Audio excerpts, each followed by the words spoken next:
Salam et bonjour chers parents. Donc cette vidéo est destinée aux parents de l'école du savoir que je dirige.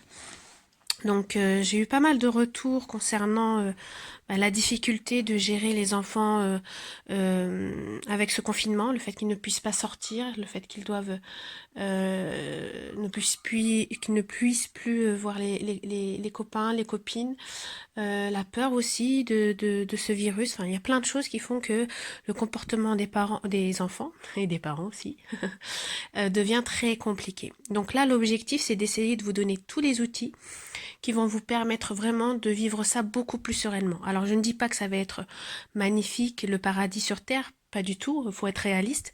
Mais par contre, ces outils vont vous permettre réellement de pouvoir vivre un quotidien beaucoup plus apaisé et beaucoup plus constructif. D'accord? Donc, j'ai demandé un petit peu aux parents ce qui était vraiment difficile pour eux de gérer au quotidien, les problématiques qu'ils rencontrent. Et j'ai fait cinq familles, pardon.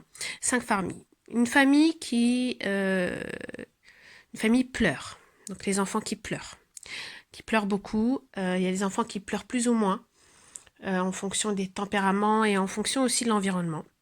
Il y a la sursollicitation. Maman, je veux ça. Maman, on mange quand? Papa, on joue quand? On va jouer à quoi? On va faire quoi? Et voilà, ça continuellement toute la journée. Les cris, les disputes. Donc apparemment, ça aussi, c'est très problématique. C'est vraiment le cas quand on a des fratries. Quand les enfants sont énervés ou excités et que vous n'arrivez plus à les canaliser et que du coup vous êtes dans l'obligation parfois de crier pour qu'ils se calment. Et puis aussi le fait de vous aider dans les tâches du quotidien. Voilà, donc ça c'est 5 problématiques.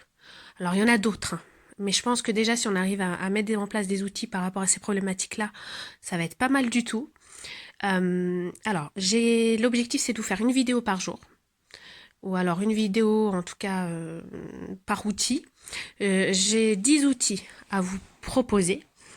Voilà, 10 outils. Alors c'est soit des outils, soit des astuces ou des conseils et qui sont vraiment efficaces. Par contre, un outil n'est efficace que si on le comprend vraiment bien.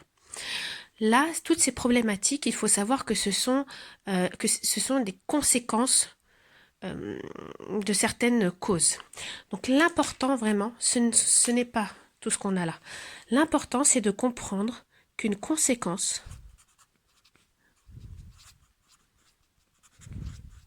est souvent liée à une émotion.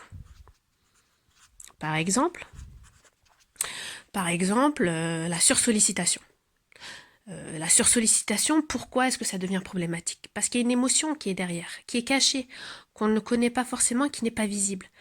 Le manque de sécurité, vraiment cette sensation d'insécurité. Ça, c'est une émotion qui est forte chez les enfants.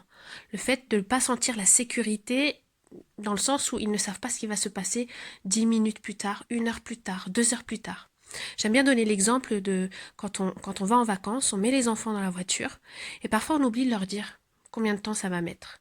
Combien de temps le trajet va mettre. Donc vous mettez l'enfant dans la voiture, vous savez pertinemment que vous allez, je sais pas, à la montagne, à la plage, vous savez que ça va prendre 3 à 4 heures et vous savez ce que c'est 3 à 4 heures. Un enfant, on le met dans la voiture, dans le meilleur des cas on lui dit ça va être long, dans le pire des cas on lui dit rien du tout. Et on va avoir un enfant qui va petit à petit commencer à s'énerver, s'exciter dans la voiture, devenir incontrôlable. Pourquoi? Parce qu'il y a vraiment ce manque de sécurité qui va provoquer chez l'enfant une émotion forte. Et du coup, ça va provoquer aussi la sursollicitation. D'accord? Le fait que l'enfant ne puisse pas comprendre son environnement, ne puisse pas gérer le temps et l'espace, c'est quelque chose de très difficile émotionnellement pour les enfants. Donc on va voir que les conséquences qui sont là, c'est ce que j'ai noté, ce sont les conséquences.